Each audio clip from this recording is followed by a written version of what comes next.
نماز کی ہر رکعت میں سورہ اخلاص پڑھنا۔ فرض نماز میں ہر رکعت میں سورہ اخلاص پڑھ سکتے ہیں۔ خلیفہ شاہ نیو یارک سے پڑھ سکتے ہیں، نماز ہو جائے گی۔ حدیث میں آتا ہے ایک صحابی نماز میں بار بار سورہ اخلاص پڑھتے تھے، آپ نے ان کو بلا کے پوچھا، انہوں نے کہا مجھے اس سے محبت ہے، تو آپ نے ان کو جنت کی بشارت دی۔ تو اگر کسی کو عقیدہ توحید سے محبت ہے، اللہ تعالیٰ کی توحید ہے، اس میں اس نیت سے پڑھتا ہے، تو انشاءاللہ کوئی حرج نہیں ہے، لیکن نارملی یہ عمل ناپسندیدہ ہے۔ صحابہ نے شکایت بھی اسی وجہ سے کی تھی نا کہ نبی کا عام معمول یہ نہیں تھا۔ تو بہتر یہی ہے کہ ایک رکعت میں کوئی سورت پڑھیں، دوسری میں دوسری پڑھیں، تیسری میں تیسری سنتیں پڑھ رہے ہیں تو تیسری میں کوئی اور سورت، بہتر یہی ہے۔ کبھی کبھار اگر ہو جائے تو کوئی حرج نہیں ہے۔ عصر سے پہلے نفل نماز کا حکم۔ عائشہ صاحبہ نیو یارک سے پوچھتی ہیں، عصر سے پہلے نفل نماز پڑھ سکتے ہیں؟ پہلے جتنی چاہیں پڑھیں، بعد میں نہیں پڑھ سکتے۔ عصر کی نماز کے بعد نفل پڑھنا جائز نہیں ہے۔ ہاں قضاء عمری پڑھ سکتے ہیں، یا کوئی اور قضا نماز ہو جائے تو وہ پڑھ سکتے ہیں، لیکن نوافل عصر کے بعد نہیں پڑھ سکتے، پہلے جتنے چاہیں پڑھیں۔ نماز میں آنکھ بند کرنا جائز ہے؟ کیا نماز میں آنکھ بند کر سکتے ہیں اور کتنی دیر تک؟ عابد خان سعودی عرب سے۔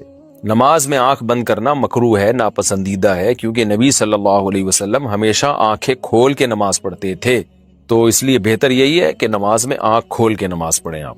اندھیرے میں نماز پڑھنے کا حکم۔ اندھیرے میں نماز پڑھنا ممنوع ہے یا نہیں؟ عثمان غنی آئر لینڈ سے۔ کوئی ممنوع نہیں ہے، پڑھ سکتے ہیں۔ عبد الرشید صاحب راجستھان انڈیا سے پوچھتے ہیں، کیا نماز میں بسم اللہ پڑھنا واجب ہے؟ کیا بسم اللہ الرحمن الرحیم نماز کی پہلی رکعت میں پڑھی جائے گی یا ہر رکعت میں پڑھنا لازم ہے؟ بھائی لازم کسی رکعت میں بھی نہیں ہے، سنت ہے، بہتر ہے جب پہلی رکعت میں آپ اللہ اکبر کہہ کے نیت باندھتے ہیں تو ثنا پڑھیں، ثنا کے بعد اعوذ باللہ من الشیطان الرجیم، پھر بسم اللہ الرحمن الرحیم، پھر سورہ فاتحہ پڑھیں۔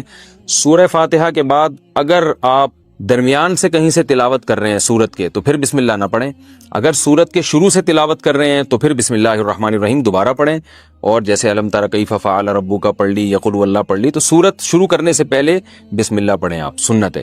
پھر جب دوسری رکعت کے لیے آپ کھڑے ہوں گے تو پھر سورہ فاتحہ سے پہلے بسم اللہ، اور پھر جب سورہ فاتحہ پڑھ کے نئی سورت شروع کریں گے تو بسم اللہ۔ اگر سورت شروع نہیں کرتے، قرآن کے درمیان سے پڑھتے ہیں تو پھر بسم اللہ نہ پڑھیں، کیونکہ بسم اللہ سورت شروع کرنے سے پہلے پڑھنا سنت ہے۔ تو چاہے سورہ فاتحہ ہو یا کوئی نئی سورت ہو، اس سے پہلے بسم اللہ عام حالات میں بھی پڑھنی چاہیے اور نماز میں بھی۔ ہاں سورہ توبہ جب آپ پڑھیں گے تو پھر اس سے پہلے بسم اللہ الرحمن الرحیم نہ پڑھیں آپ، لیکن یہ واجب نہیں ہے، میں نے بتایا سنت ہے، چھوٹ جائے تو کوئی گناہ نہیں ہے۔ کیا عشاء کے صرف 4 فرض پڑھ سکتے ہیں؟ اگر کوئی عشاء کی نماز لمبی ہونے کی وجہ سے چھوڑ دیتا ہے تو اگر وہ صرف 4 فرض پڑھ لے تو کیا اس کی عشاء کی نماز ہو جائے گی؟ اسی طرح اگر عصر کی بھی صرف 4 رکعت فرض پڑھ لے تو کیا اس کی نماز ہو جائے گی؟ کوئی گناہ تو نہیں ہوگا؟ حنا صاحبہ بہاولپور سے۔ جی حنا صاحبہ بالکل فرض نماز ہو جائے گی۔ 17 رکعتیں سوچ کے نماز ہی چھوڑ دینا عشاء کی، یہ تو بہت بڑا ظلم ہے۔ تو 4 فرض یہ بہت زیادہ ضروری ہیں۔ اگر کوئی سنتیں نہیں پڑھ رہا، صرف 4 فرض پڑھ لیتا ہے تو فرض تو ذمے سے ساقط ہو گئے نا، ورنہ فرض چھوڑنا تو کبیرہ بہت بڑا گناہ ہے اسلام میں۔ تو کسی بھی طرح ہو فرض بہرحال پڑھیں۔ باقی عشاء کے بعد 2 سنتیں مؤکدہ ہیں تو وہ بھی پڑھ لے، کیا جا رہا ہے اس میں، وہ بھی مؤکدہ ہیں۔ کبھی کبھار چھوڑ دیں تو کوئی حرج نہیں ہے، لیکن چھوڑنے کا معمول بنا لینا اس میں گناہ کا خطرہ ہے، ایسا شخص قابل ملامت ہے، نبی کی شفاعت سے محروم ہونے کا خطرہ ہے۔ تو اس لیے 2 سنتوں کو کبھی معمول بنانا چاہیے، کبھی کبھار چھوٹ جائے تو کوئی حرج نہیں ہے، لیکن بہرحال 2 سنتوں میں اور 4 فرض میں زمین آسمان کا فرق ہے۔ 2 سنتوں کے چکر میں 4 فرض کبھی بھی نہ چھوڑیں، نہیں پڑھے جا رہے تو 4 فرض ہی پڑھ لیں، تو لیکن عام 2 سنتوں کا بھی معمول بنا لیں۔ تو 6 رکعتیں عشاء کی، جس کو ہم کسی حد تک ضروری کہہ سکتے ہیں، 4 فرض تو وہ تو فرض ہیں بہرحال، اور 2 سنتیں مؤکدہ ہیں، وہ چھوڑنا حرام اور کبیرہ گناہ تو نہیں ہے، لیکن قابل ملامت ہے ایسا شخص جو سنتیں نہ پڑھے۔ اور وطر 3 رکعت وطر رہ گئے، وہ پوری رات میں کبھی بھی پڑھ لیں، وہ بھی واجب ہیں، وہ چھوڑیں گے تو گناہگار ہوں گے۔ باقی عصر سے پہلے 4 رکعتیں پڑھنا وہ سنت ہے، وہ لازمی نہیں ہے۔ پہلے سوال ہے جی محمد صاحب انڈیا، محمد صاحب کی طرف سے جو انڈیا سے ہیں، کیا نماز میں نیت کے لیے یہ کہنا ضروری ہے کہ میں 4 رکعت فرض نماز پڑھ رہا ہوں، منہ میرا کعبہ شریف کی طرف، امام صاحب کے پیچھے، یا دل میں ہی پتا ہو کہ آپ 4 رکعت فرض پڑھ رہے ہیں تو یہ بھی کافی ہوگا؟ دیکھیں، یہ کہ منہ میرا کعبہ شریف کی طرف اور اس امام کے پیچھے، تو منہ تو کعبہ شریف کی طرف ہوتا ہے تو نماز ہوتی ہے، اس لیے اس کی نیت ضروری نہیں ہے۔ باقی یہ کہ امام کے پیچھے میں دل میں اتنا ارادہ کافی ہے کہ میں جماعت سے نماز پڑھ رہا ہوں، اب اکیلا نہیں پڑھ رہا۔ بعض دفعہ انسان صف میں کھڑا ہوتا ہے، اپنی نیت باندھ لیتا ہے، تو دل میں بس اتنا ارادہ ہوتا ہی ہے جب آپ صف میں کھڑے ہیں، تو اور کیا کرنے کے لیے کھڑے ہیں؟ اپنی نماز تھوڑی پڑھنے کے لیے کھڑے ہیں۔ تیسرا مسئلہ یہ کہ 4 رکعت فرض پڑھ رہا ہوں، 2 رکعت فرض پڑھ رہا ہوں، یہ نیت لغو ہے۔ آپ فجر کے 2 فرض پڑھ رہے ہیں اور آپ نیت یہ کریں میں 4 پڑھ رہا ہوں، تو بھی فجر کے 2 ہی ہوں گی، اس سے کوئی فرق نہیں پڑے گا، کیونکہ وہ اللہ کی طرف سے پہلے سے 2 رکعت متعین ہے، آپ کے 4 کہنے سے وہ فرق نہیں پڑے گا۔ ظہر میں آپ نے یہ نیت کر لی کہ میں ظہر کی 2 رکعت پڑھ رہا ہوں، تو بھی نماز آپ کی ہو جائے گی، کیونکہ ظہر کی 4 رکعت ہوتی ہیں، 2 ہوتی نہیں ہیں۔ سفر میں آپ نے 2 پڑھنی ہے، اگر آپ نے یہ نیت کر لی میں 4 پڑھ رہا ہوں تو بھی 2 ہی پڑھنی پڑیں گی اور نماز ہو جائے گی، کیونکہ سفر میں اللہ کی طرف سے 2 متعین ہے۔ تو صرف اتنی نیت کرنی ہے کہ ظہر ہے یا عصر ہے، کیونکہ ظہر میں آپ کے پاس یہ بھی آپشن تھا کہ آپ پچھلی کوئی قضا پڑھ لیں، یہ بھی آپشن تھا کہ سنت پڑھ لیں، یہ بھی آپشن تھا کہ فرض پڑھ لیں، تو یہ 3 آپشن تھے آپ کے پاس، تو ان میں سے ایک کو آپ نے خود متعین کرنا ہے کہ فرض پڑھ رہا ہوں یا سنتیں۔ نمبر 2، ظہر پڑھ رہا ہوں یا پچھلی کوئی قضا پڑھ رہا ہوں۔ تو جب آپ نے یہ نیت کر لی کہ نہیں جی ظہر ہے، تو وہ 4 رکعتیں 2 رکعتیں یہ لغو کام ہو جائے گا، اس کی ضرورت نہیں ہے، بس اتنی نیت کہ ظہر ہے اور فرض ہے بس۔ یعنی فرض سے میری مراد کہ ظہر ہے، آج کی ظہر ہے، یہ بھی ضروری نہیں کہ فرض ہے، کیونکہ ظہر تو ہے ہی فرض، تو سنت نہیں ہے۔ سنتیں پڑھ رہے ہیں تو دل میں یہ نیت ہو کہ یہ ظہر میں سنت پڑھ رہا ہوں، میں فرض نہیں پڑھ رہا، تو بس اتنی کافی ہے۔ آج کل نیتوں میں بہت زیادہ غلو ہونے لگا ہے۔ نماز میں نیت ضروری ہے یا تکبیر کہنا کافی ہے؟ فرض نماز میں نیت کرنی ہوگی یا صرف اللہ اکبر بولنا ہوگا؟ اگر نیت کرنی ہوگی تو وہ اردو میں کریں یا عربی میں کریں۔ سلمہ صاحبہ دبئی سے، دیکھیں نیت نماز میں ضروری ہے، لیکن نیت دل کے ارادے کا نام ہے، اور دل میں ارادہ انسان اپنی زبان میں ہی کرتا ہے جو اس کی مدر لینگویج ہے۔ بس دل میں نیت کرتا ہے میں نماز پڑھ رہا ہوں، تو بس اتنا کافی ہے۔ پھر جو نماز ہے اس کی نیت کر لیں، ظہر کی ہے تو ظہر کی نیت کر لیں، عصر کی ہے تو عصر کی، فرض کی ہے تو فرض کی کر لیں، بس دل میں نیت کافی ہے، اس کا انگلش عربی اردو سے کوئی تعلق نہیں ہے۔ نماز کی نیت کیا زبان سے ضروری ہے؟ نماز کی نیت کا کیا حکم ہے؟ دل میں نیت کافی ہے یا لفظوں سے نیت کرنا ضروری ہے؟ ابرار احمد سومرو سکھر سے، نہیں جی نیت تو دل کے ارادے کا نام ہے، بلکہ فقہا نے لکھا ہے کہ دل میں ارادہ تھا ظہر پڑھ رہا ہوں اور واقعی ظہر کی نماز تھی، زبان سے نکل گیا کہ عصر پڑھ رہا ہوں تو نماز ادا ہو جائے گی، اس لیے کہ دل میں صحیح ارادہ کیا ہوا ہے۔ اور اگر ظہر پڑھ رہا ہے، دل میں ارادہ کر لیا عصر پڑھ رہا ہوں، زبان سے نکل گیا ظہر پڑھ رہا ہوں، تو نماز نہیں ہوگی، حالانکہ زبان سے صحیح نکلا ہے لیکن چونکہ دل میں عصر تھا تو نہیں ہوگی۔ تو اس لیے دل میں ارادہ ہے اصل نماز کے لیے، زبان سے نیت ضروری نہیں ہے۔ وہمیوں کے لیے فقہا نے لکھا تھا کہ جو وہمی ہوتے ہیں نا، جو ہر وقت وسوسوں میں مبتلا رہیں گے، پتہ نہیں میں نے ظہر کی نیت کی تھی عصر کی، بعض ایسے وہمی ہوتے ہیں، ان کے لیے فقہا نے لکھا ہے کہ وسوسہ دور کرنے کے لیے وہ زبان سے نیت کر لیں، لیکن نارملی شریعت کا حکم یہی ہے کہ انما الاعمال بالنیات، اعمال کا مدار جو نیت پر ہے، تو نیت تمام فقہا کا اتفاق ہے وہ دل کے ارادے کا نام ہے۔ اسلام میں جتنا فوکس نماز کو کیا گیا ہے کسی حکم کو نہیں کیا گیا۔ اچھا ہمارا مسئلہ کیا ہے کہ نماز عبادت مقصودہ میں سے، دیکھیں شریعت میں 2 طرح کی عبادتیں ہیں۔ ایک عبادت تو وہ ہے جو خود مقصود نہیں ہوتی بلکہ اس سے مقصد کوئی دوسرا کام ہوتا ہے، جیسے وضو، یہ بذات خود مقصود نہیں ہے بلکہ وضو کا مقصد کیا ہے؟ نماز پڑھنا آپ کے لیے حلال ہو جائے، جائز ہو جائے۔ اب کوئی سارا دن بیٹھ کے وضو ہی کرتا رہے، نماز نہ پڑھے، تو اس کو ہم بے وقوف کہیں گے۔ احرام کا بنیادی مقصد کیا ہے؟ احرام خود کوئی عبادت نہیں ہے، لیکن عمرہ یا حج کرنے کے لیے آپ کو احرام کی حالت میں آنا ضروری ہے، اس احرام کی حالت میں آئے بغیر آپ نہ حج کر سکتے ہو اور نہ عمرہ کر سکتے ہیں آپ، اس لیے ان کو شرط کہا جاتا ہے۔ شرط کہتے ہیں کسی بھی چیز کا خارج وہ اس کے اندر نہ ہو۔ نماز کے ارکان کیا ہیں؟ قیام ہے، رکوع ہے، سجدہ ہے، تلاوت کرنا۔ وضو نماز کے ارکان میں سے نہیں ہے بلکہ نماز سے باہر کی چیز ہے، اس لیے ہم کہتے ہیں وضو نماز کی شرطوں میں سے ہے۔ پاک ہونا، صاف ہونا، جسم کا پاک ہونا، باوضو ہونا، یہ سب چیزیں نماز کی شرطوں میں سے ہیں۔ اور کچھ عبادتیں ایسی ہیں جو بذات خود مقصود ہیں، جیسے نماز ہے، حج ہے، روزہ ہے، زکوٰۃ ہے۔ اگر آپ نے نماز نہیں پڑھنی تو آپ پر وضو بھی لازم نہیں ہے۔ لوگ ہم سے مسئلہ پوچھتے ہیں غسل فرض ہو گیا، کیا رات کو فوراً غسل کرنا ضروری ہے؟ کیا غسل کیے بغیر ہم سو سکتے ہیں؟ تو اس کا جواب کیا ہے بھائی؟ غسل فرض ہے نماز پڑھنے کے لیے، تو اگر آپ نے رات کو عشاء کی نماز نہیں پڑھی ہے تو پھر تو فوراً غسل فرض ہے تاکہ آپ کے لیے عشاء کی نماز حلال ہو جائے۔ اور اگر آپ نے نماز پڑھ لی ہے تو فجر کی نماز میں ابھی 5 6 7 8 گھنٹے باقی ہیں، تو فوری غسل کرنا فرض نہیں ہے، کیونکہ غسل عبادت مقصودہ میں سے نہیں ہے۔ غسل جو فرض غسل ہوتا ہے وہ کیا اس لیے جاتا ہے تاکہ آپ کے لیے فجر کی نماز پڑھنا حلال ہو جائے۔ تبھی جو پوستی لوگ ہیں فجر پڑھتے ہی نہیں ہیں، وہ 11 بجے اٹھ کے غسل کر رہے ہوتے ہیں، اور زیادہ پوستی پن پہ آپ آ جائیں تو کرتے ہی نہیں ہیں وہ،